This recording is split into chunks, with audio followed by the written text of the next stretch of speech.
Hello, അസ്സലാമു അലൈക്കും. എന്തൊക്കെയാണ് വിശേഷം? എല്ലാവർക്കും സുഖല്ലേ? അപ്പോൾ ഇന്നത്തെ വീഡിയോ എന്ന് പറയുന്നത് ഒരു പാർട്ടി വ്ളോഗ് പോലത്താണ് കേട്ടോ. അപ്പോൾ എൻ്റെ ബാസിൻ്റെ ബർത്ത്ഡേ ആണ്.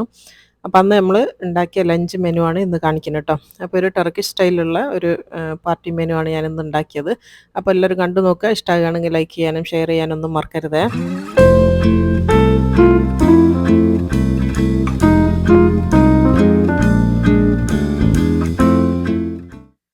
അപ്പോൾ അത് ആദ്യം തന്നെ ഞാൻ ചിക്കൻ ഒന്ന് നന്നാക്കി എടുക്കുകയാണ്, ബോൺലെസ് ആക്കി എടുക്കുകയാണ് കേട്ടോ. അപ്പം ചിക്കൻ മുറിക്കുന്ന സമയത്ത് ഇവർ രണ്ടാളും എപ്പോഴും താഴെ വെയിറ്റ് ചെയ്യും കേട്ടോ. അവർക്ക് ഏറ്റവും ഇഷ്ടപ്പെട്ട സാധനമാണ് ഈ ഒരു ചിക്കൻ എന്ന് പറയുന്നത്. അപ്പോൾ അതിൽ ഒരു പീസ് അവർക്കുള്ളതാണ്. അപ്പോൾ രണ്ടാൾക്കും കൂടെ ഞാൻ ചെറിയ പീസാക്കിയിട്ട് മുറിച്ച് കൊടുക്കലാണ്. അതിന് വെയിറ്റ് ചെയ്യാണ് കേട്ടോ. ഭയങ്കര എന്താ പറയുക, അക്ഷമരായിട്ട് കാത്ത് നിൽക്കുക ചെയ്യുക ഇത് കിട്ടാൻ വേണ്ടിയിട്ട്. അപ്പോൾ അത് 2 പീസ് അവർക്ക് കൊടുത്തു കഴിഞ്ഞാൽ അധികം ഒന്നും തിന്നൂല കേട്ടോ. ചെറിയൊരു 2-3 പീസേ കഴിക്കുകയുള്ളൂ. പക്ഷെ അത് ഭയങ്കര ഇഷ്ടമാണ് ആ ഒരു ചിക്കൻ കഴിക്കാന്ന് പറയുന്നത്. അത് എവിടുന്നാണെങ്കിലും ഓല് എവിടെ കിടന്നുറങ്ങുകയാണെങ്കിലും ഞാൻ ചിക്കൻ ഇവിടെ വെള്ളത്തിലിട്ട് കഴിഞ്ഞാൽ അപ്പോൾ ഓടിയെത്തും. എങ്ങനെ അതിൻ്റെ മണം കിട്ടണമെന്ന് അറിയില്ല. സ്പോട്ടിലെത്തും. അപ്പോൾ അത് രണ്ടാൾക്കും കൊടുത്തു. ഇനിയിപ്പോൾ ഇതാ നമ്മളിപ്പോൾ ഉണ്ടാക്കേണ്ട ഇന്നത്തെ എല്ലാ സാധനങ്ങളും ഞാനിവിടെ റെഡിയാക്കി വെച്ചിട്ടുണ്ട്. അപ്പം ബീഫ് അരച്ചതും ഉണ്ട്, അതേപോലെ തന്നെ ക്യൂബായിട്ട് വാങ്ങിയതും ഉണ്ട് കേട്ടോ. അപ്പോൾ ഇത് രണ്ടും ഞാനിപ്പോൾ 2 തരത്തിലുള്ള സാധനം ഉണ്ടാക്കാൻ വേണ്ടിയിട്ടാണ്. കബാബും അതേപോലെ തന്നെ ഒരു ബീഫ് പൊരിച്ചതും ഉണ്ടാക്കുന്നുണ്ട്. അപ്പോൾ ഇതൊക്കെ ഉണ്ടാക്കുന്ന സമയത്ത് നമ്മൾ ഇന്ത്യൻ ബീഫ് ഉപയോഗിക്കുമല്ലോ കേട്ടോ. ഇതിനൊക്കെ വേണ്ടിയത് ഞാനിപ്പം വാങ്ങിയത് ബ്രസീലിയൻ ബീഫാണ്. ഇന്ത്യൻ ബീഫ് ഇതിന് പറ്റില്ല. അപ്പം ബാക്കി കുറച്ച് വെജിറ്റബിൾസൊക്കെ ഞാനിവിടെ കട്ട് ചെയ്ത് വെച്ചിട്ടുണ്ട് ഓരോന്നിനുള്ള. ചിക്കൻ ഞാൻ നേരത്തെ കാണിച്ച ചിക്കൻ ഞാൻ ബോൺലെസ് ആക്കി വെച്ചതാണ്. ഇത്തരം സാധനങ്ങൾ ആദ്യം തന്നെ നമ്മൾ റെഡിയാക്കി വെച്ചിരുന്നു കേട്ടോ. ഇനിയാണ് നമ്മൾ ഓരോന്നോരോന്നും മാരിനേറ്റ് ചെയ്യാൻ വേണ്ടി പോകുന്നത്. ഇപ്പോൾ ദാ ഞാൻ ആ ബീഫ് നന്നായിട്ട് കഴുകി കൊണ്ടുവന്നിട്ടുണ്ട്. ഇത് കുറച്ച് വലിയ വലുപ്പത്തിലുള്ള വലിയ സൈസാക്കിയിട്ട് മുറിച്ച ബീഫാണ്. അപ്പോൾ ഒരു ഫാറ്റോട് കൂടിയിട്ടുള്ളതൊക്കെ ഉണ്ട്. ഒരു സ്റ്റീക്കിൻ്റെ അതേ പ്രൊസീജിയറിലാണ് ഞാൻ ഉണ്ടാക്കുന്നത്. പക്ഷേ സ്റ്റീക്കാന്ന് പറയാൻ പറ്റില്ല. കാരണം എന്താ വെച്ചാൽ സ്റ്റീക്കിൻ്റെ പീസല്ല അത് കേട്ടോ. സ്റ്റീക്ക് ഉണ്ടാക്കാൻ വേണ്ടിയിട്ട് വേറെ തന്നെ ഒരു പീസാണ്. അത് വേറെ വാങ്ങിക്കുകയാണ് ചെയ്യുക. സ്റ്റീക്ക് പീസ് എന്ന് തന്നെ പറഞ്ഞിട്ട് വാങ്ങിക്കണം. ഇതിപ്പോൾ ഞാൻ സാധാരണ ബീഫാണ്. അതിൻ്റെ കൂടെ ഒരു ഫാറ്റിൻ്റെ പീസും കൂടെ ഇട്ട് കൊടുത്തിട്ടുണ്ട്. അത് ഞാൻ സ്റ്റീക്ക് പോലെ പൊരിച്ചെടുക്കാൻ വേണ്ടിയിട്ടാണ്. പിന്നെ നമ്മൾ ആ ഒരു മിൻസ് ചെയ്ത ബീഫില്ലേ, അത് നന്നായിട്ട് കഴുകി കൊണ്ടുവന്നതാണ്. മിൻസ് ചെയ്ത ബീഫ് എങ്ങനെയാണ് കഴുകാന്ന് വെച്ചാൽ ഒന്നെങ്കിൽ തുണിയിലിട്ടിട്ട് അല്ലെങ്കിൽ ഇങ്ങനെ തരിപ്പയിൽ കേട്ടോ. ഇനിയിപ്പം ബാക്കി എന്ന് പറയുന്നത് നമ്മൾ കബാബിന് വേണ്ടിയിട്ടുള്ള മാരിനേഷനാണ് ചെയ്യുന്നത്. അപ്പോൾ ആദ്യത്തെ ഞാനൊരു പ്രോസസ്സർ എടുത്തിട്ടുണ്ട്, അല്ലെങ്കിൽ ചോപ്പർ എടുക്കുക കേട്ടോ. മിക്സിയിലിടാൻ പറ്റില്ല. മിക്സിയിലിട്ട് കഴിഞ്ഞാൽ അരഞ്ഞു പോകും. അപ്പോൾ അതൊരു വലിയ സൈസുള്ള ഒരു ഉള്ളിയും ഒരു 3-4 ഗാർലിക് എടുത്തിന്, അതുപോലെ തന്നെ 3-4 പച്ചമുളക് എടുത്തിന്. പിന്നെ എരിവിനനുസരിച്ച് നിങ്ങൾക്ക് എത്ര എരിവ് വേണം അതിനനുസരിച്ച് ഒരു 5-6 പച്ചമുളക് എടുക്കുക. പിന്നെ നമ്മളെ ക്യാപ്സിക്കത്തിൻ്റെ ചോപ്പില്ലേ, റെഡ് ബെൽ പെപ്പറാണ്. അപ്പോൾ അതൊരു വലിയ സൈസുള്ള ഒന്ന് ഞാൻ എടുത്ത് വെച്ചാണ്. ഇത്രയും സാധനങ്ങൾ കംപ്ലീറ്റ് നമ്മൾ ഈ ഒരു ചോപ്പറിലിട്ടിട്ട് നന്നായിട്ട് ഇതൊന്ന് ചോപ്പ് ചെയ്ത് കൊണ്ടുവരണം കേട്ടോ. മിക്സിയിലിടരുതെന്ന് പറയാൻ കാരണം എന്താണെന്ന് വെച്ചാൽ മിക്സിയിലിട്ട് കഴിഞ്ഞാൽ ഇത് അരഞ്ഞു പോവുകയാണ് ചെയ്യുക. ഇത് അരഞ്ഞു പോകാൻ പാടില്ല. നമുക്ക് നല്ല ഫൈനായിട്ട് ചോപ്പ് ചെയ്ത് കിട്ടുകയാണ് വേണ്ടിയത്. അപ്പോൾ ഇത് നമുക്ക് ഇതിലിട്ടിട്ടൊന്ന് അരച്ചു കൊണ്ടുവരാം. അപ്പോൾ ഞാൻ അതിലേക്ക് വെച്ചിട്ട് ഇതൊന്ന് അരച്ചെടുക്കുന്നുണ്ട്. അപ്പോൾ ഇതിനി ഏതാണ് ബ്രാൻഡ്, പിന്നെ ഫുഡ് പ്രോസസ്സർ ഏതാണെന്ന് വെച്ചാൽ ഇതിൻ്റെയൊക്കെ ലിങ്ക് എൻ്റെ ഡിസ്ക്രിപ്ഷൻ ബോക്സിലുണ്ട് കേട്ടോ. അപ്പോൾ അതൊന്ന് ചെക്ക് ചെയ്താൽ മതി. അപ്പോൾ അത് ഞാൻ നന്നായിട്ടൊന്ന് ചോപ്പ് ചെയ്ത് എടുത്തിട്ടുണ്ട്. ഈ ഒരു രീതിയിലാണ് നമുക്കിത് അരഞ്ഞ് കിട്ടേണ്ടത് കേട്ടോ. ഇത്രയും നൈസായിട്ട് അരിയാണ് ചെയ്യേണ്ടത്, അല്ലാണ്ട് അരക്കലല്ല, അരിഞ്ഞ് കിട്ടേണ്ടത്. അപ്പോൾ അതായത് ഇനി നമുക്ക് വേറൊരു പാത്രത്തിലേക്ക് മാറ്റി കൊടുക്കാം. ഇത് നമുക്ക് കബാബ് ഉണ്ടാക്കാൻ വേണ്ടിയിട്ടുള്ളതാണ് കേട്ടോ. ബീഫ് കബാബാണ് ഞാൻ കാണിക്കുന്നത്, ഒരു ടർക്കിഷ് സ്റ്റൈലിലുള്ള ഒരു ബീഫ് കബാബ്. അപ്പോൾ അത് നമ്മൾ എന്താ ചെയ്യേണ്ടതെന്ന് വെച്ചാൽ നേരത്തെ ഞാൻ കാണിച്ച ആ സെയിം അരിപ്പല്ലേ, അതിലിടുക. ഇങ്ങനത്തെ അരിപ്പ, തുണി പോലത്തെ അരിപ്പ ഇല്ലയെന്നുണ്ടെങ്കിൽ ഒരു തുണിയിൽ, മുസ്ലിം ക്ലോത്ത് പോലത്തെ തുണിയിലിട്ടിട്ട് അരിച്ചെടുത്താലും മതി. അല്ലെങ്കിൽ സാധാരണ നമ്മളെ തോർത്തിൻ്റെ ഒക്കെ ക്ലോത്ത് ഇല്ലേ, അത് ഇങ്ങനത്തെ ഫുഡിനായിട്ട് മാറ്റി വെച്ചാൽ അതിലിട്ടിട്ട് അരിച്ചെടുത്താലും മതി. നന്നായിട്ട് അരിച്ചതിൻ്റെ വെള്ളം കളഞ്ഞില്ലെങ്കിൽ കബാബ് റെഡിയായി കിട്ടൂല കേട്ടോ. ആ ഒരു ഷേപ്പിൽ നമുക്ക് ഉരുട്ടാൻ വേണ്ടി പറ്റൂല. അതുകൊണ്ട് അതൊന്ന് ശ്രദ്ധിക്കണേ. നന്നായിട്ട് പിഴിഞ്ഞിട്ട് ഇതിൻ്റെ വെള്ളം കളയണം. എന്നിട്ട് ഇപ്പം നമുക്ക് വേറൊരു പാത്രത്തിലേക്ക് ഈ ഒരു പിഴിഞ്ഞെടുത്തിട്ടുള്ള അത് മാറ്റണം. അപ്പോൾ ഞാൻ വലിയൊരു പാത്രം എടുത്ത് വെച്ചാണ്. അതിലേക്ക് നമ്മൾ പൗഡറുകളാണ് ആദ്യം ഇടുന്നത്. ഇത് ഗാർലിക് പൗഡറാണ് കേട്ടോ, ഒരു 1/2 ടീസ്പൂൺ. പിന്നെ വേണ്ടത് സുമാക്ക് എന്ന് പറഞ്ഞിട്ടുള്ള ഇങ്ങനത്തെ അറബിക് സ്പൈസസ് ആണ്. അത് എടുക്കുന്നത് എൻ്റെ കയ്യിലുള്ളത് ഒരു ചെറിയ ടീസ്പൂണല്ല, ഒരു 1/4 ടീസ്പൂണാണ് കേട്ടോ. അപ്പോൾ അതുകൊണ്ടാണ് കുറേ പ്രാവശ്യം ഇടുന്നത്. 2 ടീസ്പൂണോളം സുമാക്ക് ഇട്ടാണ്. പിന്നെ വേണ്ടത് നമ്മൾ ക്രഷ് ചെയ്തിട്ടുള്ള കുരുമുളക് കേട്ടോ. അപ്പോൾ പൗഡർ ആക്കരുത്, ഇങ്ങനെ ക്രഷ് ചെയ്തിട്ടുള്ള കുരുമുളക് അതും ഇട്ട് കൊടുത്താണ്. പിന്നെ വേണ്ടത് നല്ല ജീരകത്തിൻ്റെ പൊടിയാണ്, അതൊരു ടീസ്പൂണോളം അതും കൂടെ ചേർത്ത് കൊടുത്താണ്. പിന്നെ ഇനിയിപ്പോൾ നമ്മൾ അരച്ച് വെച്ച് നമ്മൾ ക്ലീൻ ആക്കി വെച്ചിട്ടുള്ള ആ ഒരു മിൻസ് ചെയ്ത ബീഫ് കേട്ടോ. ഇതിങ്ങനെ തന്നെ മിൻസ് ചെയ്തിട്ട് വാങ്ങിയതാണ് ഞാൻ. ഇപ്പോൾ അതാ അതിലേക്ക് നമ്മൾ അരിച്ച് വെച്ചിട്ടുള്ള നമ്മളെ വെജിറ്റബിൾസും ചേർത്ത് കൊടുത്തോണം. പിന്നെ വേണ്ടത് പാസ്ലിയാണ് കേട്ടോ. ഏകദേശം ഒരു അരക്കപ്പോളം ചേർത്ത് കൊടുക്കണം. പാസ്ലി കുറച്ച് കൂടുതൽ വേണം. അതും കൂടെ ചേർത്തിട്ട് ഇതിന് നന്നായിട്ടൊന്ന് മിക്സ് ചെയ്തെടുക്കുക. ഇപ്പോൾ നമ്മൾ ഉപ്പ് ചേർക്കണില്ല. കാരണം എന്താണെന്ന് വെച്ചാൽ ഈ സുമാക്ക് എന്ന് പറഞ്ഞ പൗഡറില്ല, അതിൽ ചെറുതായിട്ടൊരു ഉപ്പുണ്ടാവും. അപ്പോൾ അതും കൂടെ നോക്കിയിട്ടാണ് നമ്മൾ ഇതിൽ ഉപ്പ് ചേർക്കുക. ഉപ്പ് എന്തായാലും വേണം, പക്ഷെ എത്രത്തോളം വേണം എന്നുള്ളത് നമ്മൾ ആദ്യം മിക്സ് ചെയ്ത് നോക്കുക. എന്നിട്ട് ഇതാ കുറേശ്ശെ ഉപ്പ് ചേർത്ത് കൊടുക്കുക. കൂടുതലായി പോകാൻ പാടില്ല കേട്ടോ. കബാബും അങ്ങനത്തെ പൊരിക്കുന്ന സാധനങ്ങളൊക്കെ ആകുമ്പോൾ പൊരിച്ച് കഴിഞ്ഞാൽ ഒന്നും കൂടെ ഉപ്പ് മുന്നിട്ട് നിൽക്കുക. അപ്പോൾ ലേശം കുറച്ചിട്ടേ എപ്പോഴും ഇങ്ങനത്തെ പൊരിക്കുന്ന സാധനത്തിൽ നമ്മൾ ഉപ്പ് ചേർക്കാൻ പാടുള്ളൂ. അപ്പോൾ അത് നന്നായിട്ട് മിക്സ് ചെയ്ത് വെച്ചിട്ടുണ്ട് ഉപ്പും കൂടെ ചേർത്തതിന് ശേഷം. ഇത് നമ്മൾ എന്താ ചെയ്യേണ്ടതെന്ന് വെച്ചാൽ ഇത് കബാബ് ആക്കണമെങ്കിൽ ഇങ്ങനത്തെ സ്ക്യൂവർ വേണം. ഒന്നുകിൽ ഇങ്ങനത്തെ വുഡൻ സ്ക്യൂവർ എടുക്കുക, അല്ലാന്നുണ്ടെങ്കിൽ ഇങ്ങനത്തെ നമ്മൾ ഓവനൊക്കെ ഉള്ള ആൾക്കാരുടെ അടുത്താണെങ്കിൽ ഇങ്ങനത്തത് ഉണ്ടാവും. ഇതിങ്ങനെ പുറത്തൊക്കെ കൊണ്ടുപോയിട്ട് ചെയ്യാനുള്ളതാണ് അങ്ങനത്തത് കേട്ടോ, സ്റ്റീലിൻ്റെ. അപ്പോൾ ഞാനിപ്പോൾ അങ്ങനെ വുഡൻ സ്ക്യൂവറിലാണ് ചെയ്യണത്. അപ്പോൾ അങ്ങനത്തെ ഓരോ സ്ക്യൂവർ എടുത്തേക്ക് എത്രത്തോളം വലുപ്പത്തിലുള്ള കബാബാണോ നിങ്ങൾക്ക് വേണ്ടി അതിനനുസരിച്ചുള്ളത് ആക്കിയെടുക്കുക കേട്ടോ. ഞാൻ ഒരു ചെറിയ കബാബ്സാണ് ഉണ്ടാക്കുന്നത്. അപ്പോൾ ഈമേൽ ഇങ്ങനെ ഒന്ന് തൊട്ട് ഈ ഒരു ബീഫ് വെച്ചിട്ട് ഇങ്ങനെ ഒന്ന് പിടിപ്പിച്ചെടുക്കുക. അപ്പോൾ 2 കൈയും വെച്ചിട്ട് ചെയ്യണം കേട്ടോ, അപ്പോഴാണ് ശരിയാവുള്ളൂ. ഞാൻ ആദ്യം ഒരു കൈ വെച്ച് ചെയ്തപ്പോൾ ശരിയായില്ല, പിന്നെ 2 കൈയും വെച്ചപ്പോഴാണ് അത് ശരിയായി വന്നത്. എന്നിട്ട് ഇത് നന്നായിട്ട് ഈ ഒരു സ്ക്യൂവറിൻ്റെ മുകളിൽ പിടിപ്പിച്ച് വെക്കുക. ഇതിന് പല ഷേപ്പിലൊക്കെ ആക്കി എടുക്കാം കേട്ടോ. ഞാനിപ്പോൾ സിമ്പിളായിട്ടാണ് ഉണ്ടാക്കുന്നത്. നന്നായിട്ട് ഇതൊന്ന് പിടിപ്പിച്ച് കൊടുത്തിട്ടുണ്ട്. അപ്പോൾ ഇതിങ്ങനെ പിടിപ്പിച്ചാൽ ഈമേൽ നിൽക്കണമെങ്കിലൊക്കെ തീരെ വെള്ളം ഉണ്ടാകാൻ പാടില്ല കേട്ടോ. അതുകൊണ്ടാണ് പറഞ്ഞത് വെള്ളം നന്നായിട്ട് പിഴിയണം. ഇപ്പോൾ അതാ ഫുള്ളായിട്ട് ഞാൻ ഉണ്ടാക്കിയിട്ടുണ്ട്. അത് കംപ്ലീറ്റ് ഞാനിതാ സ്ക്യൂവറിലാക്കി വെച്ചിട്ടുണ്ട്. ഇതിന് ഒരു ഇറക്കമുള്ള പാത്രം അല്ലെങ്കിൽ ഒരു ഇങ്ങനത്തെ ചെമ്പ് പോലത്തെ എടി. അപ്പോൾ അതിലേക്ക് ഞാനൊരു ചെറിയ പാത്രം വെച്ചിട്ടുണ്ട്. അതിലേക്ക് നന്നായിട്ട് കത്തിച്ച 2 ചാർക്കോളിൻ്റെ പീസ് വെച്ച് കൊടുക്കുക കേട്ടോ. നന്നായിട്ട് കത്തിച്ചത്. എന്നിട്ട് അതിൻ്റെ മേലെ 2-3 ഡ്രോപ്സ് ഓയിൽ ഒന്ന് ഉറ്റിച്ച് കൊടുക്കുക. എന്നിട്ട് അത് സ്മോക്കി ഫ്ലേവർ ആക്കാൻ വേണ്ടിയിട്ടാണ്. എന്നിട്ട് ഇത് പുറത്തേക്ക് പോകാത്ത രീതിയിൽ നന്നായിട്ട് ഇത് അലൂമിനിയം ഫോയിൽ വെച്ചിട്ട് കവർ ചെയ്ത് എടുക്കുക. അപ്പോൾ നിങ്ങൾ ഇങ്ങനത്തെ പാത്രത്തിലല്ല വെക്കുന്ന, ചെമ്പിലൊക്കെ വെച്ചാലും മതി കേട്ടോ. ചെമ്പിന് നല്ല അടച്ചുറപ്പുള്ള മൂടിയുള്ള ചെമ്പൊക്കെ ഉണ്ടെങ്കിൽ അതിലേക്ക് ഇറക്കി വെച്ചിട്ട് ഇതേപോലെ സ്മോക്ക് ചെയ്തെടുത്താലും മതി. ഞാനിപ്പോൾ ഇത് ഇറക്കമുള്ള ഒരു പാത്രത്തിലാണ് വെച്ച് കൊടുത്തത്. എന്നിട്ട് ഇത് ഒരു അരമണിക്കൂർ ഇത് അവിടെ മാറ്റി വെക്കുക കേട്ടോ. ഇനിയിപ്പോൾ അടുത്തത് വേറെ നമ്മളെ ബീഫിൻ്റെ സ്റ്റീക്ക് മാരിനേഷനാണ് കാണിക്കുന്നത്. ഞാൻ പറഞ്ഞല്ലോ അത് സ്റ്റീക്ക് പെർഫെക്റ്റ് സ്റ്റീക്ക് അല്ല കേട്ടോ. അപ്പോൾ അതിലേക്ക് കുറച്ച് ഇഞ്ചി വെളുത്തുള്ളി പേസ്റ്റ് ഇട്ടാണ്. അതിൻ്റെ ശേഷം വർഷസ്റ്റൈൻ സോസ് എന്ന് പറഞ്ഞിട്ട് വാങ്ങിക്കാൻ വേണ്ടി കിട്ടും. ഇത് സ്റ്റീക്കിനൊക്കെ ഉപയോഗിക്കുന്നതാണ്. അത് ഒഴിച്ച് കൊടുത്തിട്ടുണ്ട്. പിന്നെ വേണ്ടത് നമ്മളെ ആപ്പിൾ സൈഡർ വിനെഗറാണ്, അതും കൂടെ ചേർത്ത് കൊടുത്തിട്ടുണ്ട്. എല്ലാം അളവൊക്കെ എഴുതി കാണിക്കുന്നുണ്ട് കേട്ടോ. പിന്നെ അതാ കുരുമുളക് പൊടി ചേർത്ത് കൊടുത്തിട്ടുണ്ട്, കുരുമുളക് ചതച്ചത്. ഇനിയിപ്പോൾ അതിലേക്ക് ആവശ്യത്തിന് ഉപ്പും കൂടെ ചേർക്കും. ഉപ്പ് ചേർക്കുമ്പോൾ ശ്രദ്ധിക്കണം, കാരണം ഈ സോസിൽ ഓൾറെഡി ഉപ്പുണ്ട് കേട്ടോ. അപ്പോൾ കുറഞ്ഞ ഉപ്പേ ചേർക്കേണ്ടിയുള്ളൂ. എന്നിട്ട് നന്നായിട്ട് ഇതൊന്ന് മിക്സ് ചെയ്തെടുക്കുക. എന്നിട്ട് നമ്മൾ ബീഫ് ഇതിലേക്ക് ഇടുക കേട്ടോ. അപ്പോൾ ഇത് ഇന്നിപ്പോൾ ഞാനിത് സ്റ്റീക്കിനായിട്ട് എൻ്റെ അടുത്ത് സ്റ്റീക്ക് പീസൊന്നുമില്ല, അതുകൊണ്ടാണ് ഞാൻ ഇങ്ങനെ ആക്കിയത് കേട്ടോ. ഇപ്പോൾ സാധാരണ ബീഫേ ഉള്ളൂ. അപ്പം ബാസിക്കാണെങ്കിൽ ഏറ്റവും ഇഷ്ടപ്പെട്ട ഒരു സാധനമാണ് ഈ ഒരു സ്റ്റീക്ക് എന്ന് പറയുന്നത്. അപ്പോൾ ഓന് ഇതൊക്കെ നോക്കുന്നതുകൊണ്ട് ജിമ്മിൻ്റെതായതുകൊണ്ട് ഓന് സ്റ്റീക്ക് ഭയങ്കര കാര്യമാണ്. അപ്പോൾ അങ്ങനെ സ്റ്റീക്ക് ഉണ്ടാക്കാനുള്ള പീസില്ല, എന്നാലും വേണ്ടിയില്ല, തൽക്കാലം ഇത് ബീഫ് പൊരിച്ച് കൊടുക്കാമെന്നുള്ളതിൽ അങ്ങനെയാണ് ഞാനിത് ആക്കാമെന്ന് വിചാരിച്ചത്. അപ്പോൾ അത് എല്ലാ പീസ് ബീഫും നമ്മൾ ഇതിൽ ഇതാക്കിയെടുക്കുക. സാധാരണ ബീഫിൻ്റെ സ്റ്റീക്കിൻ്റെ പീസ് എങ്ങനെയാണെന്ന് വെച്ചാൽ അറിയാത്തവരുണ്ടെങ്കിൽ ആ ഒരു ഫാറ്റോട് കൂടി വരുന്ന പീസാണ് ഉണ്ടാവുക കേട്ടോ. അത് സ്റ്റീക്ക് പീസ് എന്ന് പറഞ്ഞിട്ട് വേറെ തന്നെ കിട്ടും വാങ്ങിക്കാൻ വേണ്ടിയിട്ട്. അത് വാങ്ങിക്കണം. പിന്നെ കുക്ക് ചെയ്യുന്നതിലും വ്യത്യാസമുണ്ട് കേട്ടോ. ഞാനിത് പൊരിച്ചെടുക്കുകയാണ് ചെയ്യുന്നത്. സ്റ്റീക്ക് ആണെങ്കിൽ അങ്ങനെയല്ല, അതിനൊരു സമയത്തിൻ്റെ കണക്കുണ്ട്. ഇനിയിപ്പോൾ അടുത്തത് ഞാനിപ്പോൾ ചിക്കൻ വെച്ചിട്ട് ചെയ്യുന്നത് ഷിഷ് തവൂക്കാണ്. അപ്പോൾ അതിൻ്റെ മാരിനേഷനാണ് കാണിക്കുന്നത് കേട്ടോ. ഇപ്പോൾ ഒരു പാത്രത്തിലേക്ക് ഒരു അരക്കപ്പോളം പുളിയില്ലാത്ത തൈരാണ് വേണ്ടത്. പുളിയുള്ള തൈര് ഷിഷ് തവൂക്കിന് ഉപയോഗിക്കാനേ പാടില്ല കേട്ടോ. അപ്പോൾ അതാ ഒരു അരക്കപ്പോളം തൈര് ചേർത്തിന്. അതിലേക്ക് ഒരു 3 ടേബിൾ സ്പൂണോളം ലെമൺ ജ്യൂസും കൂടെ ചേർത്ത് കൊടുത്തിട്ടുണ്ട്. പിന്നെ വേണ്ടത് ടൊമാറ്റോ പേസ്റ്റാണ്. ടൊമാറ്റോ അരച്ചത് 2 ടേബിൾ സ്പൂൺ. പിന്നെ ഒരു ടേബിൾ സ്പൂൺ ഇഞ്ചി വെളുത്തുള്ളി പേസ്റ്റും കൂടെ ചേർത്ത് കൊടുത്തിട്ടുണ്ട്. പിന്നെ വേണ്ടത് പാപ്രിക്ക പൗഡറാണ് കേട്ടോ. ഒരു 2 ടീസ്പൂണോളം പാപ്രിക്ക പൗഡർ. പിന്നെ ഉപ്പ് ഒരു ഏകദേശം ഒരു 1-1.5 ടീസ്പൂണോളം ഉപ്പും കൂടെ ചേർത്ത് കൊടുത്തിട്ടുണ്ട്. എന്നിട്ട് നന്നായിട്ട് ഞാനിതൊന്ന് മിക്സ് ചെയ്തെടുക്കുന്നുണ്ട്. നന്നായിട്ട് കട്ടല്ലാണ്ട് മിക്സ് ചെയ്തെടുക്കുക. അപ്പോൾ അത് നന്നായിട്ട് മിക്സ് ചെയ്തെടുത്താണ്. ആദ്യം നമുക്ക് ഇതിലേക്ക് ചിക്കനാണ് ഇട്ട് ഒന്ന് മസാല തേച്ചെടുക്കേണ്ടത് കേട്ടോ. അപ്പോൾ അത് കംപ്ലീറ്റ് നമ്മൾ ബോൺലെസ് ആക്കി വെച്ചിട്ടുള്ള ചിക്കനാണിത്. ഏകദേശം ഒരു 1/2 കിലോ ഉണ്ടാവും കേട്ടത്. അപ്പോൾ വലിയൊരു ചിക്കനാണ്. അതിൻ്റെ എല്ലും ഇതൊക്കെ പോക്കിയിട്ട് നമ്മൾ എടുക്കുന്ന സമയത്ത് കുറച്ച് അതിൻ്റെ വെയിറ്റ് കുറയുമല്ലോ. ഇത് ഏകദേശം കണക്കാണ് ഞാൻ പറയുന്നത്, ഒരു 1/2 കിലോ ഉണ്ടാവും. പിന്നെ കുറച്ച് പീസ് ഞാൻ പൂച്ചയ്ക്ക് വേണ്ടി എടുക്കുകയും ചെയ്തതാണല്ലോ. ബാക്കിയാണ് ഞാൻ പറഞ്ഞത്, ഏകദേശം ഒരു 1/2 കിലോ ഉണ്ടാവും. അപ്പോൾ ആദ്യം നമ്മൾ ചിക്കൻ നന്നായിട്ട് മസാല തേച്ചതിന് ശേഷം ഞാനത് വേറെ പ്ലേറ്റിലേക്ക് മാറ്റി കൊടുക്കുന്നുണ്ട്. കാരണം ഇതിന് വെജിറ്റബിൾസും കൂടെ ചേർക്കാനുണ്ട് കേട്ടോ. ഞാനെടുത്തത് ഒരു റെഡ് ബെൽ പെപ്പർ എടുത്തിട്ടുണ്ട്, അതുപോലെ തന്നെ യെല്ലോ എടുത്തിട്ടുണ്ട്. അത് രണ്ടും ഓരോന്നാണ് എടുത്തത്. അതുപോലെ തന്നെ വലിയൊരു സൈസുള്ള ഉള്ളി, പിന്നെ തക്കാളി, കുറച്ച് പച്ചമുളക്, ഇത്രയും വെജിറ്റബിൾസാണ് ഞാൻ എടുത്തത്. എന്നിട്ട് നന്നായിട്ട് ഇത് ബാക്കിയുള്ള മസാലയിൽ ഇത് കംപ്ലീറ്റ് ഒന്ന് പുരട്ടിയെടുക്കുക കേട്ടോ. ഇങ്ങനെ ഈ ഒരു വെജിറ്റബിൾസിൽ നമ്മൾ ഈ സെയിം മസാല തേച്ച് പിടിപ്പിച്ച് നമ്മൾ ചെയ്യുന്ന സമയത്ത് വെജിറ്റബിൾസിനും ഭയങ്കര ടേസ്റ്റാണ് കേട്ടോ. ആ ഒരു ചിക്കൻ കഴിക്കുന്ന സമയത്ത് വെജിറ്റബിൾസ് മാറ്റി വെക്കൂല, അതിൻ്റെ കൂടെ തന്നെ തിന്നു പോകും. നല്ല ടേസ്റ്റാണ്, നല്ല മസാലയും കൂടെ ഉള്ളതുകൊണ്ട്.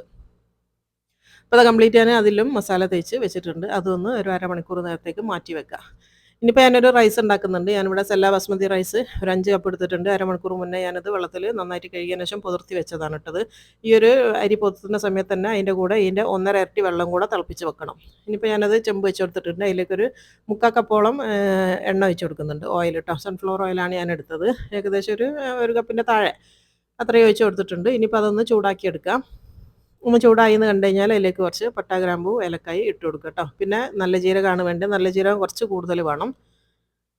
ഏകദേശം ഒരു ടീസ്പൂൺ അല്ലെങ്കിൽ ഒരു 1.5 ടീസ്പൂണൊക്കെ എടുക്കുക. കാരണം 5 കപ്പ് അരിയാണ് ഞാൻ എടുക്കുന്നത്. കുറച്ച് കൂടുതൽ ക്വാണ്ടിറ്റി ഉണ്ട്. അപ്പോൾ അതാ പട്ട ഏലക്കായും ഗ്രാമ്പൂ ഇട്ടാണ്. ഇനിയിപ്പോൾ നമ്മൾ നല്ല ജീരകം കൂടെ ചേർത്ത് കൊടുക്കുക. അപ്പോൾ ജീരകത്തിൻ്റെ ഫ്ലേവർ ഒന്ന് മുന്നിട്ട് നിൽക്കണം, അതുകൊണ്ടാണ് കുറച്ച് കൂടുതൽ ഇടണം എന്ന് പറഞ്ഞത്. അപ്പോൾ അതാ ജീരകം കൂടെ ചേർത്ത് കൊടുത്തിട്ടുണ്ട്. ഒന്ന് പൊട്ടിയെന്ന് കണ്ടു കഴിഞ്ഞാൽ ഒരു വലിയ സൈസുള്ള ഉള്ളി ഞാൻ ചെറുതായിട്ട് അരിഞ്ഞ് വെച്ചതാണ്, അതും കൂടെ ചേർത്ത് കൊടുക്കുക. ഒരു മീഡിയത്തിനെക്കാട്ടും ഇത്തിരി വലിപ്പമുള്ളൊരു ഉള്ളി. എന്നിട്ട് ആ ഉള്ളി ഒന്ന് ചെറുതായിട്ടൊന്ന് വാടിക്കോട്ടെ. കളറൊന്നും മാറണ്ട, ചെറുതായിട്ടൊന്ന് വാടി വന്നാൽ മതി. ചെറുതായിട്ടൊന്ന് വാടിയെന്ന് കണ്ടു കഴിഞ്ഞാൽ അതിലേക്ക് നമ്മൾ ഇഞ്ചി വെളുത്തുള്ളി പേസ്റ്റാണ് ചേർത്ത് കൊടുക്കുന്നത്. ഒരു ടീസ്പൂണോളം ടേബിൾ സ്പൂണോളം ഇഞ്ചി വെളുത്തുള്ളി പേസ്റ്റും കൂടെ ചേർത്താണ്. ഇനി ആ ഒരു ഇഞ്ചി വെളുത്തുള്ളിൻ്റെ ഒരു പച്ച ചൊയയൊക്കെ ഒന്ന് മാറുന്നവരെ ഒന്ന് വാട്ടിയെടുക്കുക. ഒരു മിനിറ്റ് നേരം അതൊന്ന് ഇളക്കി കൊടുത്താൽ മതി. ഇനിയിപ്പോൾ ഇതിലേക്ക് നമ്മൾ ചിക്കൻ്റെ ക്യൂബാണ് ചേർത്ത് കൊടുക്കുന്നത് കേട്ടോ. ഇപ്പോൾ ഒരു 4 ക്യൂബ് ഞാൻ എടുത്തിട്ടുണ്ട്. 4 5 ഒക്കെ എടുക്കുക കേട്ടോ. നിങ്ങൾ ഉപ്പ് നോക്കിയിട്ട് നിങ്ങൾ ചേർക്കുന്ന ക്യൂബിൻ്റെ ഉപ്പ് നോക്കിയിട്ടാണ് എടുക്കുക. ടേസ്റ്റ് ചെയ്ത് നോക്കുക. ഞാൻ ഇതിൽ എക്സ്ട്രാ ഉപ്പ് ചേർക്കണില്ല, ഇത് മാത്രമാണ് ചേർക്കണം കേട്ടോ. അപ്പോൾ അതുകൊണ്ട് അത് നോക്കിയിട്ട് ചേർത്ത് കൊടുക്കുക. ഇനിയിപ്പോൾ 2 ഡ്രൈ ലെമണും കൂടെ ചേർത്ത് കൊടുത്താണ്. നന്നായിട്ട് ഇത് വാടി വരണം കേട്ടോ. ആ ഒരു ചിക്കൻ ക്യൂബൊക്കെ നന്നായിട്ട് എണ്ണയിൽ കിടന്ന് വാടി വരണം. അപ്പോൾ ആ ഒരു ലെമണും കൂടെ ചേർത്തതിന് ശേഷം വാടി ഇനിയിപ്പോൾ ഇതിലേക്ക് നമ്മൾ തിളച്ച വെള്ളം ചേർത്ത് കൊടുക്കുകയാണ്. എത്ര കപ്പാണോ നിങ്ങൾ അരി എടുക്കുന്നത് അതിൻ്റെ 1.5 ഇരട്ടി വെള്ളം തിളപ്പിച്ച് വെക്കണം. അതും കൂടെ ചേർത്ത് കൊടുത്തിട്ടുണ്ട്. അപ്പോൾ അതാ വെള്ളം ചേർത്തിട്ട് നന്നായിട്ടൊന്ന് തിളച്ചോട്ടെ. തിള വന്നു കഴിഞ്ഞാൽ നമ്മളിതിലേക്ക് അരി ഇട്ട് കൊടുത്താൽ മതി. നന്നായിട്ട് തിളക്കട്ടെ കേട്ടോ. ആ സമയത്ത് തിളയ്ക്കുന്ന സമയത്താണ് നിങ്ങൾ ഉപ്പ് ചെക്ക് ചെയ്യേണ്ടത്. ഇനിയിപ്പോൾ അതാ നമ്മൾ ഊറ്റി വെച്ചിട്ടുള്ള വെള്ളം, ഞാൻ അരമണിക്കൂർ വെള്ളത്തിൽ സോക്ക് ചെയ്ത അരിയാണിത്. അത് നന്നായിട്ട് ഊറ്റി കൊണ്ടുവന്നിട്ട് അതും കൂടെ ഇട്ട് കൊടുത്തിട്ടുണ്ട്. ഇതിന് നന്നായിട്ട് തിളച്ച് കഴിഞ്ഞാൽ തീ ചെറുതാക്കി വെച്ചിട്ട്, നന്നായിട്ട് തിളച്ചതിന് ശേഷം തീ ചെറുതാക്കി വെച്ചിട്ട് വെള്ളം വറ്റുന്നവരെ വേവിച്ചെടുക്കുക കേട്ടോ. ഒരു 10 മിനിറ്റ് ഒക്കെ എടുക്കും ഇത് വെന്ത് വരാൻ വേണ്ടിയിട്ട്. ഇപ്പോൾ അത് അവിടെ നിന്നാവട്ടെ. ഇനിയിപ്പോൾ അതിൻ്റെ നമ്മൾ ശിഷ്ടവക്കുൻ്റെ ഇതും കൂടെ സ്ക്യൂവറിൽ ചെയ്യാം കേട്ടോ. അപ്പോൾ ആദ്യം അതാ ഒരു തക്കാളിൻ്റെ പീസ് വെച്ച് കൊടുത്തിട്ടുണ്ട്. അതുപോലെ തന്നെ മഞ്ഞ പെപ്പർ വെച്ച് കൊടുത്തിട്ടുണ്ട്. പിന്നെ അതാ ഒരു ചിക്കൻ പീസ്, 2 കഷ്ണം വെജിറ്റബിൾസ് വെച്ചിട്ട് 1 ചിക്കൻ വെച്ച് കൊടുക്കുക. അങ്ങനെ ചെയ്താൽ മതി കേട്ടോ. അപ്പോൾ അത് മാറി മാറി വെച്ച് കൊടുത്താൽ മതി. ഉള്ളിയും 2 ബെൽ പെപ്പറും അതുപോലെ തന്നെ തക്കാളി ഇതൊക്കെ ഇടവിട്ട് വെച്ച് കൊടുത്താൽ മതി. അപ്പോൾ അത് കംപ്ലീറ്റ് വെച്ച് കൊടുത്തിട്ടുണ്ട്. ഒരു 3 പീസ് ചിക്കനാണ് ഒരു സ്ക്യൂവറിൽ കൊടുത്തത്. എന്നിട്ട് ലാസ്റ്റ് ഒരു പച്ചമുളകും കൂടെ കുത്തി വെച്ച് കൊടുക്കാം. അപ്പോൾ ഇതിൻ്റെ കൂടെ എരിവിന് നമ്മൾ ആ ഒരു പച്ചമുളകും കൂടെ തിന്നുന്ന സമയത്ത് നല്ലൊരു ടേസ്റ്റാണ്. അപ്പോൾ അതാ ഈ ഒരു രീതിയിൽ എല്ലാം ചെയ്തെടുക്കുക കേട്ടോ. അപ്പോൾ അത് കംപ്ലീറ്റ് ഞാൻ എല്ലാം ചെയ്ത് വെച്ചിട്ടുണ്ട്. ഇത്രയാണ് ഇപ്പോൾ ഈ ഒരു അളവിലുള്ളത് കേട്ടോ. വെജിറ്റബിൾസും കൂടെ വരുമ്പോൾ കുറച്ച് കൂടുതലുണ്ടാവും. അപ്പോൾ ഈ ഒരു അളവിൽ ഇത് റെഡിയാക്കി വെച്ചിട്ടുണ്ട്. ഇനിയിപ്പോൾ അത് അപ്പോഴത്തേക്ക് നമ്മളെ ചോറ് ഇവിടെ അരിയൊക്കെ നന്നായിട്ട് വെന്ത് വന്നാണ്. ആ വെള്ളമൊക്കെ വറ്റി കറക്റ്റ് പാകത്തിലായിന് കേട്ടോ. ഇങ്ങനെയാണ് നമ്മൾ വെള്ളം വറ്റിച്ച് വേവിച്ചെടുക്കേണ്ടത്. അപ്പോൾ ഇത് റെഡിയാണ്. ഇത് നമുക്ക് ഇറക്കി വെക്കാം. അപ്പോൾ ചോറ് റെഡിയായി. ചോറിൻ്റെ കൂടെ ഞാൻ കുബൂസും ഉണ്ട് കേട്ടോ. കുബൂസ് പിന്നെ ഉണ്ടാക്കുകയല്ല, വാങ്ങിക്കുന്നതാണ്. ഇനിയിപ്പോൾ ഇതാ സ്ക്യൂവറിൽ ആക്കി വെച്ചിട്ടുള്ള ഇത് നമ്മൾ ഓവനിലേക്ക് വെക്കുകയാണ്. ഇത് ഞാൻ ഓവനിലാണ് ചെയ്യുന്നത് കേട്ടോ. എല്ലാം കൂടെ ഒന്നിച്ച് നമുക്ക് അടുപ്പത്ത് സമയമില്ലാത്തതുകൊണ്ട് ഞാൻ ഒരേ സമയം ആയി കിട്ടാൻ വേണ്ടി ഞാനിത് ഓവനിൽ വെക്കുകയാണ്. 220 ഡിഗ്രിയിൽ 30 മിനിറ്റാണ് ഇത് വേവിച്ചെടുക്കുന്നത്. ഗ്രില്ല് ചെയ്തെടുക്കുക കേട്ടോ. ഗ്രില്ലിൻ്റെ ഇതിൽ വെച്ചെടുക്കുക. ഇനിയിപ്പോൾ അതാ ഒരു പാൻ വെച്ച് കൊടുത്തിട്ടുണ്ട്. നമ്മളിനി കബാബും അതുപോലെ തന്നെ ബീഫൊക്കെ പൊരിക്കാനുണ്ടല്ലോ. അപ്പോൾ അതാ ഒരു പാൻ വെച്ച് കൊടുത്തിട്ട് അതിലേക്ക് 1 ടേബിൾ സ്പൂൺ ഓയിൽ വെച്ച് കൊടുക്കുന്നുണ്ട്. ഇത് കോപ്പറിൻ്റെ പാനാണ്. കോപ്പർ അല്ലെങ്കിൽ അയണൊക്കെ ഉണ്ടെങ്കിൽ അതാണ് ഏറ്റവും നല്ലത് കേട്ടോ. ഞാനിപ്പോൾ അയൺ ഉണ്ട്, പക്ഷെ എടുക്കുന്നില്ല, കാരണം ഒട്ടിപ്പിടിക്കുമല്ലോ. അപ്പോൾ അതാ 1 ടേബിൾ സ്പൂൺ ഓയിൽ ചൂടാക്കിയതിന് ശേഷം നമ്മൾ നേരത്തെ സ്മോക്ക് ചെയ്യാൻ വെച്ചിട്ടുള്ള ആ ഒരു ഇതാണിത്. അരമണിക്കൂർ കഴിഞ്ഞിട്ടുണ്ട്. അപ്പോൾ നന്നായിട്ട് ഈ ഒരു കബാബ്സിലൊക്കെ നന്നായിട്ട് ഒരു സ്മോക്കി ഫ്ലേവർ വന്നിട്ടുണ്ടാവും കേട്ടോ. ഇനിയിപ്പോൾ ഇതിൽ നിന്ന് ഓരോന്നെടുത്തിട്ട് നമുക്ക് ആ ഒരു പാനിലേക്ക് വെച്ച് കൊടുക്കുക. ഓയിൽ അധികമായി പോകാൻ പാടില്ല, ചെറുതായിട്ട് മതി കേട്ടോ. ഒരു ടേബിൾ സ്പൂൺ തന്നെ ധാരാളമാണ്. എന്നിട്ട് നന്നായിട്ടൊന്ന് ചുറ്റിച്ചെടുത്താൽ മതി. അതൊരു ഭാഗത്തേക്കായിട്ട് ആയിരിക്കും ഉണ്ടാവുക. അപ്പോൾ ഒന്ന് ചുറ്റിച്ചെടുക്കുക. ഒരു മീഡിയം തീയിലിട്ടിട്ട് വേണം ഇത് പൊരിച്ചെടുക്കാനും. തീ വല്ലാണ്ട് കുറച്ച് വെക്കരുത്. തീ കുറച്ച് വെച്ച് കഴിഞ്ഞാൽ നമുക്ക് ഈ ഒരു സ്ക്യൂവറിൻ്റെ മുകളിൽ നിന്ന് ബീഫ് വിട്ടു പോകും കേട്ടോ. അതുകൊണ്ട് കുറച്ച് തീ കൂട്ടി വെച്ചിട്ടാണ് ചെയ്യേണ്ടത്. അപ്പോൾ ഇത് കുറച്ച് കൂടുതലുള്ളതുകൊണ്ട് 2 പാൻ വെച്ചാണ് കേട്ടോ. ഞാൻ അപ്പുറത്ത് വേറെ പാനിലും വെച്ച് കൊടുത്തിട്ടുണ്ട്. എന്നിട്ട് ഇതാ ഓരോ ഭാഗം ആവണതിനനുസരിച്ച് നമ്മളിങ്ങനെ തിരിച്ചും മറിച്ചൊക്കെ ഇങ്ങനെ ഇട്ട് കൊടുക്കുക. അതൊന്നും നല്ല സ്ക്യൂവർ പിടിച്ചിട്ടൊന്ന് തിരിച്ചു കൊടുത്താൽ മതി. കണ്ടില്ലേ, ഇതിങ്ങനെ ഓരോരോ ഭാഗമായിട്ടൊന്ന് തിരിച്ച് വെച്ച് കൊടുക്കുക. പെട്ടെന്ന് ആവും കേട്ടോ. അരച്ചതായതുകൊണ്ട് തന്നെ പെട്ടെന്ന് വെന്ത് വരും. അപ്പോൾ അത് നന്നായിട്ട് വെന്തിട്ടുണ്ട്. ഇനിയിപ്പോൾ അത് ഞാൻ ഒരു പ്ലേറ്റിലേക്ക് മാറ്റിയെടുക്കുകയാണ് കേട്ടോ. ഇതേപോലെ ബാക്കി കംപ്ലീറ്റ് ചെയ്തെടുക്കുക. ഇത് റൊട്ടിൻ്റെ കൂടെ കഴിക്കാനും ഈ ഒരു റൈസിൻ്റെ കൂടെ കഴിക്കാനൊക്കെ ഭയങ്കര ടേസ്റ്റാണ് കേട്ടോ. വെറുതെ കഴിക്കാൻ വരെ നല്ല ടേസ്റ്റിയാണ്. അപ്പോൾ അതാ ഇതുപോലെ ബാക്കിയുള്ള കംപ്ലീറ്റ് നമുക്ക് ചെയ്തെടുക്കാം. അതിന് ശേഷം ഞാൻ ചോറിലേക്കുള്ള ഒരു സോസാണ് ഉണ്ടാക്കുന്നത്. തക്കാളിയും ഉള്ളിയും പച്ചമുളകും മാത്രം കേട്ടോ. ഇത് മന്തിൻ്റെ സോസാണ്, നമ്മളെ റെഡ് ചട്നി എന്ന് പറയുന്നതാണിത്. അപ്പോൾ അതെല്ലാം കൂടെ ഒരു മിക്സിയിലേക്ക് ഇട്ട് കൊടുത്തിട്ടുണ്ട്. ഇനി ഒരു ലേശം ഉപ്പും കൂടെ ഇട്ടിട്ട് വെള്ളം ഒഴിക്കാണ്ട് ഇതൊന്ന് അരച്ചെടുക്കാം. അപ്പോൾ അത് നമ്മളെ ആ ഒരു ചോറിനുള്ള സോസും കൂടെ റെഡി ആയിട്ടുണ്ട്. ഇനിയിപ്പോൾ അത് നമ്മളെ കബാബ് ആ സമയം കൊണ്ട് ഞാൻ കംപ്ലീറ്റ് ചെയ്തെടുത്തിട്ടുണ്ട് കേട്ടോ. അത് മൊത്തത്തിൽ നമ്മളിവിടെ പൊരിച്ചെടുത്തിട്ടുണ്ട്. ഇനിയിപ്പോൾ അടുത്ത് നമ്മൾ ആ ഒരു ബീഫ് ഒന്ന് പൊരിച്ചെടുക്കാൻ വേണ്ടി പോവുകയാണ്. അപ്പോൾ ദാ ആ ഒരു പാനിലേക്ക് ഞാൻ കുറച്ചും കൂടെ എണ്ണ ഒഴിച്ച് കൊടുക്കുന്നുണ്ട്. അപ്പോൾ സ്റ്റീക്ക് ആയതുകൊണ്ട് ഒലിവ് ഓയിലാണ് ഒഴിച്ച് കൊടുക്കുന്നത്. ഇനിയിപ്പോൾ ആ ഒരു ഓയിൽ ഒഴിച്ചതിന് ശേഷം കുറച്ച് ബട്ടർ കൂടുതൽ എടുത്ത് വെക്കണം. ഇതിങ്ങനെ നമ്മൾ പൊരിക്കുന്നതിനനുസരിച്ച് ഈ ഒരു ബട്ടർ കുറഞ്ഞ് വരാൻ നേരം ഓരോ പീസായിട്ട് ഇങ്ങനെ ഇട്ട് കൊടുത്താൽ മതി കേട്ടോ. അപ്പോൾ അതാ ഞാനൊരു 1/4 കപ്പോളം എടുത്ത് അവിടെ വെച്ചിട്ടുണ്ട്. അപ്പോൾ 2 ടേബിൾ സ്പൂണോളം ഉപ്പം ചേർത്താണ്. അതിന് ശേഷം നമ്മൾ ഓരോ ബീഫിൻ്റെ പീസും ഇതിലേക്ക് വെച്ച് കൊടുക്കുക. ഇനി ഞാൻ പറഞ്ഞുതരാം, സ്റ്റീക്കാണ് ഉണ്ടാക്കണമെങ്കിൽ ഒരു ഭാഗം ഒരു 3 മിനിറ്റിൽ കൂടുതൽ വേവിക്കാൻ പാടില്ല. അതേപോലെ തന്നെ തിരിച്ചിട്ട് കഴിഞ്ഞാലും 3 മിനിറ്റാണ് നമ്മൾ വേവിച്ചെടുക്കുക ട്ടോ. അതാണ് സ്റ്റീക്കിൻ്റെ പാകം എന്ന് പറയുന്നത്. സ്റ്റീക്കിൻ്റെ പീസ് അങ്ങനെ കൂടുതലായിട്ട് നമ്മൾ വേവിച്ചെടുക്കൂല. ഇതിപ്പോൾ ഞാൻ നന്നായിട്ട് ഫ്രൈ ആക്കി എടുക്കുന്നുണ്ട് ട്ടോ. നന്നായിട്ട് വേവിച്ചെടുക്കുന്നുണ്ട്. അതൊരു ഭാഗം നന്നായിട്ട് വെന്തിട്ടുണ്ട്. അപ്പോൾ ഞാൻ തിരിച്ചിട്ട് കൊടുക്കുകയാണ്. ഇതിപ്പോൾ ഞാൻ ഒരു 6, 7 മിനിറ്റൊക്കെ എടുത്തിട്ടുണ്ട് ട്ടോ. ഒരു ഭാഗം ഒന്ന് കുക്ക് ചെയ്യാൻ വേണ്ടി ഒരു മീഡിയം തീയിലിട്ട് വെച്ചതാണ്. പിന്നാണെങ്കിൽ ഇത് നല്ല നേരിയതാക്കി മുറിച്ചിട്ടുണ്ട്. അപ്പോൾ ഒരുപാട് സമയമൊന്നും വേണ്ട ഇത് വെന്ത് കിട്ടാൻ വേണ്ടിയിട്ട്. പിന്നാണെങ്കിൽ സെൻറ്ററിൽ വെച്ച് കൊടുത്തത് ആ ഒരു ഫാറ്റോട് കൂടിയിട്ടുള്ള ആ ഒരു പീസാണ് കേട്ടോ. ആ ഫാറ്റ് അതിന്ന് മെൽട്ടായിട്ട് ഇതിലേക്ക് എല്ലാത്തിലേക്കും വന്നോളും. അത് സെൻറ്ററിലാക്കി കൊടുത്താൽ മതി. ഇതിങ്ങനെ ഓരോ സമയത്തും ഈ എണ്ണ ഇങ്ങനെ ഊറി വരുന്ന എണ്ണ ഒരു ബട്ടർ ആ ഒരു ബട്ടർ ഇങ്ങനെ സ്പൂൺ കൊണ്ട് കോരി എല്ലാത്തിൻ്റെ മേലെ ഒന്നും കൂടെ ഒഴിച്ച് കൊടുത്താൽ മതി. ഇനി ഒന്ന് നന്നായിട്ട് വേവട്ടെ. അപ്പോൾ ദാ തിരിച്ചിട്ടിട്ട് ഞാനൊരു 7 മിനിറ്റോളം വെച്ചിട്ടുണ്ട്. ഇപ്പം ഇനി ഒന്നും കൂടെ ഒന്ന് തിരിച്ചിട്ട് കൊടുക്കുക. ഇപ്പോൾ ഏകദേശം നമ്മളെ ബീഫ് ഇവിടെ റെഡി ആയിന് കേട്ടോ 2 ഭാഗവും. അപ്പോൾ ഈ വേവണ സമയത്ത് ഇതൊന്ന് ചുരുങ്ങി വരും. അപ്പോൾ ആ ഒരു സ്ഥലം കൂടുതൽ വന്നപ്പം ബാക്കിയുള്ള ബീഫും കൂടെ ഞാൻ അതിൽ തന്നെ ഇട്ട് കൊടുത്തിട്ടുണ്ട്. ആ ഒരു ലാസ്റ്റ് നമ്മൾ മസാല തേച്ച ബാക്കിയുള്ള അതും കൂടെ ഇതിലേക്ക് ഒഴിച്ച് കൊടുക്കുക. അപ്പോൾ അതും കൂടെ ഇതിൻ്റെ കൂടെ ചേർന്ന് വറ്റിയിട്ട് ആ ഒരു ബീഫിൻ്റെ മേലെ പിടിച്ചിട്ട് നല്ലൊരു ടേസ്റ്റിൽ വന്നോളും.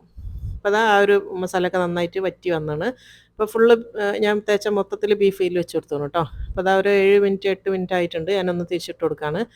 ഇത് കരിഞ്ഞു പോയാന്നൊന്നും വിചാരിക്കണം കേട്ടോ. നമ്മൾ ആ ഒരു മസാല ഇതിലേക്ക് ഒഴിച്ച് കൊടുത്തതുകൊണ്ട് അത് ഈമേൽ പിടിക്കുന്നതാണ്. ആ ഒരു സോസും അതുപോലെ തന്നെ കുരുമുളകൊക്കെ ഇല്ലേ അതൊക്കെ ഈമേൽ പിടിക്കുന്നതാണ്. പക്ഷെ നന്നായിട്ട് വെന്തിട്ടൊക്കെ ഉണ്ടാവും. നല്ല പാകത്തിലായിണ്.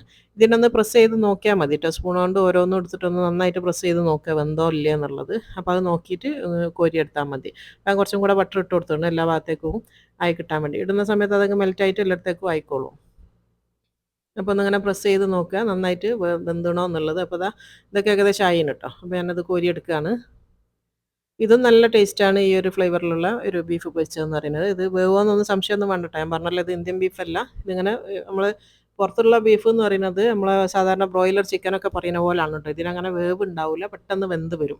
അതുകൊണ്ടാണ് എല്ലാവർക്കും ഇങ്ങനത്തെ ഈ പുറത്തേക്ക് വന്നു കഴിഞ്ഞാൽ ഇന്ത്യൻ ബീഫ് ഭയങ്കര ഇഷ്ടമൊന്നും അറിയില്ല. നമ്മൾ ബീഫ് ഒരുപാട് നാട്ടിൽ നിന്ന് കൊണ്ടുവരുന്നത് എന്താണെന്ന് വെച്ചാൽ ഇവിടെ കിട്ടും എനിക്ക് കൂടുതലും കിട്ടും ഇങ്ങനത്തെ ബീഫാണ്. അപ്പം നമുക്ക് ആ ഒരു നാട്ടിലത്തെ ബീഫിനോട് ഇഷ്ടം കൂടുന്നത് അതുകൊണ്ടാണ്. ഇതെന്ന് വെച്ചാൽ നമ്മൾ ബ്രോയിലർ ചിക്കനൊക്കെ പോലാണ് പെട്ടെന്ന് വെന്ത് കിട്ടുന്ന ഒരു ബീഫാണിത്. ടേസ്റ്റും ചെറിയൊരു വ്യത്യാസം ഉണ്ടാവും. നമ്മളെ ബീഫിൻ്റെ ഒരു ടേസ്റ്റല്ല ഇതിനുണ്ടാവുക.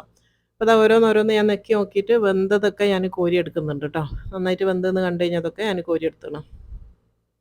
പിന്നെ സ്റ്റീക്കൊക്കെ നമ്മൾ വീട്ടിൽ നിന്ന് ഉണ്ടാക്കണേക്കാട്ടും ഏറ്റവും നല്ലത് പുറത്ത് പോയിട്ട് വാങ്ങി കഴിക്കലാണ് കേട്ടോ. ആ ഒരു ടേസ്റ്റ് വേറെ തന്നെയാണ്. അപ്പോൾ അതാ ബീഫൊക്കെ നമ്മൾ പൊരിച്ച് കഴിഞ്ഞിട്ടുണ്ട്. ഇനിയിപ്പോൾ ഓരോന്നും നമ്മൾ സെർവ് ചെയ്യുന്ന പാത്രത്തിലേക്ക് ഒന്ന് മുറിച്ചിട്ടാണ് ഞാൻ വിളമ്പണത് കേട്ടോ. അപ്പോൾ സ്റ്റീക്ക് നമുക്ക് ചെറുതായിട്ടൊന്ന് മുറിച്ച് കൊടുക്കുക. അപ്പോൾ അതിൻ്റെ ഉള്ള കണ്ടില്ല നന്നായിട്ട് വന്നിട്ടുണ്ട്. നല്ല പാകത്തിലാണ് ഉള്ളത്. ഇപ്പോൾ സ്റ്റീക്ക് എന്ന് പറയുമ്പോൾ നമ്മൾ മുറിച്ച് കഴിഞ്ഞാൽ ഉള്ളിൽ ചോപ്പാണ് ഉണ്ടാവുക. പച്ചയിറച്ചി പോലെ ഉണ്ടാവും. അത് ഫുള്ളായിട്ട് അങ്ങ് വെന്ത് വരില്ല. അപ്പോൾ ഇത് നന്നായിട്ട് വേവിച്ചിട്ടുണ്ട്. നിങ്ങൾക്ക് കണ്ടാൽ മനസ്സിലാവുമല്ലോ. ഉൾഭാഗം ഞാൻ കാണിച്ച് തന്നില്ല. നന്നായിട്ട് ചോപ്പൊന്നുമില്ല. നന്നായിട്ട് വെന്ത് നല്ല വെള്ള കളറിലായിട്ടുണ്ട്. ഫുള്ളായിട്ട് വേവിച്ചിട്ടാണ് ഞാൻ ഈ ബീഫ് എടുത്തത്. ഉണ്ടല്ലേ ഓരോ പീസും നന്നായിട്ട് വേവിച്ചിട്ടാണ് ഞാൻ എടുത്തത് കേട്ടോ. ചുവപ്പ് കളറൊന്നുമില്ല. അപ്പോൾ അത് കംപ്ലീറ്റ് ഞാൻ എല്ലാം മുറിച്ച് ഞാനൊരു പ്ലേറ്റിലേക്ക് ഇട്ട് കൊടുത്തിട്ടുണ്ട്. ഇതാണ് നമ്മളെ ബീഫ് ഫ്രൈ. ഇനി ഇതിൻ്റെ കൂടെ കുറച്ച് പാസ്ലിയും കൂടെ വെച്ച് കൊടുക്കുന്നുണ്ട്. ഒരു സൈഡിൽ കേട്ടോ. ഒന്ന് ചെറുതായിട്ടൊന്ന് പാസ്ലി വെച്ച് കൊടുക്കുന്നുണ്ട്. അപ്പോൾ ഈ ഒരു പാസ്ലീൻ്റെ കൂടെ കൂട്ടി കഴിക്കുന്ന സമയത്ത് നല്ല ടേസ്റ്റാണ്. അതുപോലെ തന്നെ ഇനി അടുത്തത് കബാബാണ്. കബാബ് നമ്മളൊരു പ്ലേറ്റിലേക്ക് മാറ്റി കൊടുക്കാം കേട്ടോ. അപ്പോൾ മൊത്തത്തിലുള്ള കബാബാണിത്. അപ്പോൾ അത് വിളമ്പുന്ന സമയത്ത് നമ്മൾ ആ ഉള്ളിലുള്ള സ്റ്റിക്ക് അങ്ങ് വലിച്ച് ഊരിയാൽ മതി കേട്ടോ. ചൂടാറി കഴിഞ്ഞാൽ നമുക്ക് ഈസി ആയിട്ട് ആ ഒരു സ്റ്റിക്ക് ഇങ്ങോട്ട് വലിച്ചാൽ വന്നോളും. അപ്പോൾ സിമ്പിളായിട്ട് നമുക്ക് ഇങ്ങ് എടുക്കാം. ഉള്ളിലൊരു ചെറിയൊരു ഹോള് പോലെ ഉണ്ടാവും. അപ്പോൾ അതാ ബീഫിൻ്റെ കബാബും ഇവിടെ വിളമ്പിയിട്ടുണ്ട്. ഇനി ഈ ബീഫിൻ്റെ കബാബിൻ്റെ കൂടെ നമുക്ക് കുറച്ച് കൂടുതൽ പാസ്ലി വേണം കേട്ടോ. ഇതിങ്ങനെ ഭംഗിക്ക് വെക്കണതല്ല, ഇത് കഴിക്കാൻ വേണ്ടിയിട്ട് തന്നെ വെക്കണതാണ് കേട്ടോ. അതുകൊണ്ടാണ് ഇത്രയും കൂടുതൽ ഇട്ട് കൊടുക്കുന്നത്. ഇപ്പോൾ തിന്നണ സമയത്ത് ഈ ഒരു പാസ്ലിയും കൂടെ കൂട്ടി കഴിക്കുമ്പോഴാണ് ആ ഒരു ശരിയായ ടർക്കി സ്റ്റൈലിലുള്ള ആ ഒരു ഫ്ലേവർ വരിക. അപ്പോൾ അത് കുറച്ചധികം പാസ്ലി ഞാൻ 2 സൈഡിലാക്കിയിട്ട് വെച്ച് കൊടുത്തിട്ടുണ്ട്. അപ്പോൾ അതാണ് നമ്മളെ ബീഫ് കബാബ് കേട്ടോ. ടർക്കി സ്റ്റൈലുള്ള ഇനിയിപ്പോൾ അടുത്തത് നമ്മളെ ഇത് ഓവനിൽ വെച്ചിട്ടുള്ള ശിഷ് തവൂക്കും ഇവിടെ റെഡി ആയിന്. ഞാൻ അരമണിക്കൂറാണ് ഇത് വേവിച്ചെടുത്തത് കേട്ടോ. മേലെയും താഴെയും കോയിൽ ചൂടാക്കിയിട്ടാണ് വെച്ചത് 220 ഡിഗ്രിയിൽ. അപ്പോൾ നല്ല കറക്റ്റ് പാകത്തിൽ ചിക്കനും ആ വെജിറ്റബിൾസും ഒക്കെ നന്നായിട്ട് വെന്ത് വന്നാണ്. അത് പിന്നെ നമ്മൾ ആ ഒരു സ്റ്റിക്കോട് കൂടി വിളമ്പണതാണ് ഭംഗി കേട്ടോ. ആ സ്റ്റിക്ക് കഴിക്കുന്ന സമയത്ത് മാത്രം എടുത്താൽ മതി. പിന്നെ ഒരു ലീഫി സാലഡ് എന്ന് പറയുന്നത് ഞാനിപ്പോൾ ലെറ്റ്യൂസ് മാത്രമാണ് എടുത്തത്. അതിലേക്ക് കുറച്ച് ചെറുനാരങ്ങ ഒന്ന് പിഴിഞ്ഞ് വെച്ച് കൊടുത്താണ്. ഇനിയിപ്പോൾ അതിലേക്ക് കുറച്ച് ഉപ്പ് ചെറുതായിട്ടൊന്ന് ഉപ്പും കൂടെ കുടഞ്ഞു കൊടുത്താണ്. പിന്നെ സൈഡിൽ കാണുന്ന നമ്മൾ നേരത്തെ അരച്ച ആ ഒരു തക്കാളി ചട്നിയും വിളമ്പി വെച്ചതാണ് കേട്ടോ. പിന്നെ തഹീനി സോസും ഉണ്ട്. അപ്പോൾ തഹീനി ഞാൻ റെഡിമെയ്ഡ് വാങ്ങിയ തഹീനിയാണ്. അതിലേക്ക് കുറച്ച് ചെറുനാരങ്ങ ഒന്ന് പിഴിഞ്ഞ് വെച്ച് കൊടുക്കുന്നുണ്ട്. ഒന്ന് നന്നായിട്ട് മിക്സ് ചെയ്തതിന് ശേഷം കുറച്ച് ഒലിവ് ഓയിലും കൂടെ ചേർത്തിട്ട് ഒന്ന് മിക്സ് ചെയ്ത് കൊടുക്കുക കേട്ടോ. ചെറുതായിട്ട് ഉപ്പിട്ട് കൊടുക്കുന്നുണ്ട്. ഉപ്പ് ഓൾറെഡി ഉണ്ടാവും കേട്ടോ. നോക്കിയിട്ട് ചേർത്ത് കൊടുത്താൽ മതി. പിന്നെ കുറച്ച് ഒലിവ് ഓയിലും കൂടെ ചേർത്ത് മിക്സ് ചെയ്ത്. ഇനിയിപ്പോൾ നമ്മൾ ഉണ്ടാക്കിയ നമ്മളെ റൈസ് അതൊന്ന് വിളമ്പുകയാണ്. ടർക്കിഷ് റൈസാണ് ജീര റൈസ് എന്ന് പറഞ്ഞിട്ടുള്ള അത് ഞാൻ വിളമ്പി ഒരു പ്ലേറ്റിലാക്കി കൊടുത്തിട്ടുണ്ട്. അപ്പോൾ ഈ ഒരു റൈസും ഭയങ്കര ടേസ്റ്റിയാണ് കേട്ടോ. സൂപ്പർ ടേസ്റ്റിയാണ്. ഇതൊക്കെ ഞാന് ഡീറ്റെയിൽ ആയിട്ട് വേറെ വീഡിയോ പണ്ട് ചെയ്തിട്ടുണ്ട് ട്ടോ. ടർക്കിഷ് റൈസ് എന്ന് പറഞ്ഞിട്ട് തന്നെ വേറെ ചെയ്തിട്ടുണ്ട്. അപ്പോൾ അത് കംപ്ലീറ്റ് നമ്മൾ ടേബിളിൽ സെറ്റ് ചെയ്ത് വെച്ചാണ്. ഇതാണ് ബാസിൻ്റെ ബർത്ത്ഡേ പാർട്ടി ട്ടോ. ഇന്നുണ്ടാക്കിയ ഫുഡാണിത് ലഞ്ച്. അപ്പോൾ കംപ്ലീറ്റ് ഓന് വേണ്ടിയിട്ട് ഓൻ്റെ ഇഷ്ടമുള്ള സാധനങ്ങൾ മാത്രമാണ് ഇന്ന് ഉണ്ടാക്കിയത്. ഇന്ന് നമ്മൾക്ക് വേറെ ആരുടെയും ഇഷ്ടമൊന്നുമില്ല. ഓൻ്റെ മാത്രം ട്ടോ. ഇത്രയും ഐറ്റംസാണ് നമ്മൾ ഇന്ന് ലഞ്ചിന് ഉണ്ടാക്കിയത്. പിന്നെ കേക്കും ഉണ്ട്. പക്ഷേ കേക്ക് ഓനങ്ങനെ മധുരം കഴിക്കലില്ല എന്ന് ഞാൻ പറയലുണ്ടല്ലോ. ഇവിടെ കേക്കൊന്നും അങ്ങനെ പോവാത്തോണ്ട് ചെറിയൊരു കേക്ക് ചോക്ലേറ്റ് ഫ്ലേവർ ഒരു മധുരം കുറഞ്ഞ ടൈപ്പിലുള്ളത് ഒന്ന് നമ്മൾ റെഡിമെയ്ഡ് വാങ്ങിച്ചതാണ്. അപ്പോൾ ഇതെല്ലാവരും വന്നിരിക്കാൻ തുടങ്ങിയിട്ടുണ്ട്.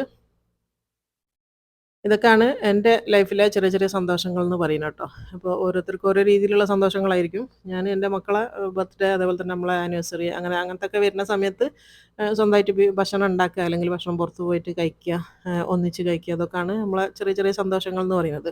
ഓരോരുത്തർക്കും ഓരോ രീതിയിലായിരിക്കും അല്ലേ. ചിലരിത് കാണുമ്പോൾ പറയും ഇത് സന്തോഷമാണോ, ഇത് അത്യാഗ്രഹമല്ലേ ഒക്കെ ചോദിക്കുന്നവരുണ്ടാവും. പല രീതിയിലായിരിക്കും പല ആൾക്കാരുടെയും ഇത്.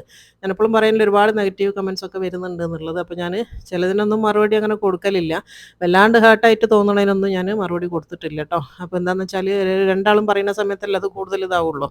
അവർ പറയട്ടെ, അവർക്ക് അവരെ നാവ് കടഞ്ഞാൽ അതങ്ങ് നിർത്തട്ടെ, അത്രേ ഉള്ളൂ. അപ്പോൾ ഞാനതിന് ചിലതിനൊന്നും മറുപടി അങ്ങനെ കൊടുക്കലില്ല. ചിലതിന് മാത്രമേ പറയലുള്ളൂ. അപ്പോൾ അതുകൊണ്ട് എപ്പോഴും ശ്രദ്ധിക്കേണ്ടതെന്ന് വെച്ചാൽ നമ്മളെ ലൈഫിലുള്ള സന്തോഷം കെടുത്താണ്ടിരിക്കാൻ നമ്മളാണ് നോക്കേണ്ടത് കേട്ടോ. പുറമേ എന്ന് പറയുന്ന ആൾക്കാർ എന്തും പറഞ്ഞോട്ടെ കുഴപ്പമില്ല. നമ്മളെ ലൈഫാണ്, നമ്മളാണ് സന്തോഷിക്കേണ്ടത്, നമ്മളാണ് ജീവിക്കേണ്ടത്. അപ്പോൾ അത് നമ്മൾ തന്നെ ശ്രദ്ധിച്ച് ജീവിക്കുക കേട്ടോ. നമ്മൾ ചെറിയ ചെറുതാണെന്ന് നമുക്ക് തോന്നുന്നതോ അല്ലെങ്കിൽ വലുത് വലുതാണെന്ന് നമുക്ക് തോന്നുന്ന കാര്യങ്ങളോ സ്വന്തമായിട്ട് നമുക്ക് ഇഷ്ടപ്പെടുന്ന കാര്യങ്ങൾ എന്തെന്നാണെങ്കിലും ചെയ്യാൻ വേണ്ടി മാക്സിമം ശ്രമിക്കുക. അത് ഒരാളെയും ബോധ്യപ്പെടുത്താൻ വേണ്ടി നമ്മൾ നോക്കണ്ടില്ല കേട്ടോ. നമ്മളെ പാർട്ട്ണറെ അതുപോലെ തന്നെ നമ്മളെ മക്കളെ മാത്രം നമ്മൾ ശ്രദ്ധിച്ചാൽ മതി. അല്ലാണ്ട് വേറെ ഒരാളെയും നമ്മൾ ബോധ്യപ്പെടുത്താൻ വേണ്ടി പോകണ്ടില്ല. വേറെ ആരും നമ്മളെ ഇഷ്ടത്തിനല്ല ജീവിക്കുന്നത്. അതേപോലെ തന്നെയാണ് നമ്മളും ചെയ്യേണ്ടത് കേട്ടോ. ഈ പറയുന്ന ആൾക്കാരൊന്നും നമ്മളോട് ചോദിക്കണില്ലല്ലോ ഒന്നും. ആരും നമ്മളെ ഇഷ്ടത്തിനോ അല്ലെങ്കിൽ നമ്മളെ അനുവാദം എടുത്തിട്ടോ അല്ല ഒന്നും ചെയ്യണത്. അപ്പോൾ അതേ രീതിയിൽ നമ്മളും അങ്ങനെ തന്നെ അങ്ങ് നിന്നാൽ മതി. അല്ലാണ്ട് ആരെയും ബോധ്യപ്പെടുത്താൻ വേണ്ടി പോയി കഴിഞ്ഞാൽ നമ്മളെ ലൈഫിൽ ഒരു സന്തോഷവും ഉണ്ടാവില്ല, ഒരു ഇതും ഉണ്ടാവില്ല. നമ്മൾ സന്തോഷിക്കേണ്ട സമയം അല്ലെങ്കിൽ എൻജോയ് ചെയ്യേണ്ട സമയമൊക്കെ ഉണ്ട് ഓരോരുത്തരുടെ ലൈഫിലും. ആ ഒരു സമയം കഴിഞ്ഞാൽ പിന്നെ നമുക്ക് പ്രായമായി കഴിഞ്ഞാൽ നമുക്കിതൊക്കെ ചെയ്യണം എന്ന് വിചാരിച്ചാൽ നടക്കുമോ? ഒരിക്കലുമില്ല. അപ്പോൾ അതുകൊണ്ട് നമ്മളെ ആഗ്രഹങ്ങൾക്കനുസരിച്ച് നമ്മൾ ജീവിക്കുക. ആഗ്രഹങ്ങളും നമ്മളെ കയ്യിലുള്ള ചിലവും നോക്കുക കേട്ടോ. എല്ലാം കൂടെ എന്താ പറയുക, ഒന്നുമില്ലെങ്കിലും നമ്മൾ ആഗ്രഹം അനുസരിച്ച് ജീവിക്കുക എന്നല്ല പറഞ്ഞതിൻ്റെ അർത്ഥം. നമ്മളെ അടുത്തുള്ളതിനനുസരിച്ച് ജീവിക്കാൻ വേണ്ടി എല്ലാവരും ട്രൈ ചെയ്യുക. അപ്പോൾ എൻ്റെ ഏറ്റവും വലിയ ഇഷ്ടമാണ് ഇങ്ങനത്തെ ഭക്ഷണം ഉണ്ടാക്കുക എന്ന് പറയുന്നതും കൊടുക്കുക എന്ന് പറയുന്നതും തീറ്റിക്കുക എന്ന് പറയുന്നതും. അപ്പോൾ അതാണ് ഞാൻ ചെയ്തുകൊണ്ടിരിക്കുന്നത്. അതിലിനി ആർക്കെന്ത് തോന്നിയാലും എനിക്കൊരു വിഷയമല്ല. അപ്പോൾ ഞാൻ പറഞ്ഞല്ലോ നമ്മളെ ഒരു കേക്ക് ചെറിയൊരു കേക്കാണ്. അപ്പോൾ ഞാൻ പറഞ്ഞല്ലോ മധുരം കുറവുള്ള ഒരു കേക്ക് നോക്കിയിട്ട് ഓന് വേണ്ടി വാങ്ങിച്ചതാണ്. ഇവിടെ ഇപ്പോൾ എല്ലാവരും സ്വീറ്റ് കുറവാണ് കഴിക്കൽ.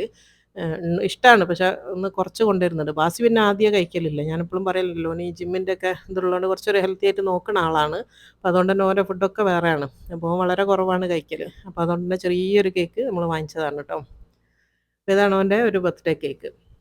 അപ്പോൾ ഇത്രയേ ഉള്ളൂ ഇന്നത്തെ വ്ളോഗ്. ഇഷ്ടമായിരുന്നെങ്കിൽ ലൈക്ക് ചെയ്യാനും ഷെയർ ചെയ്യാനും നിങ്ങളെ വിലയേറിയ കമൻറ്റ്സ് അറിയിക്കാനും മറന്നു പോകരുത്. അപ്പോൾ ഇൻഷാ അല്ലാഹ് അടുത്തതിൽ കാണാം. അസ്സലാമു അലൈക്കും.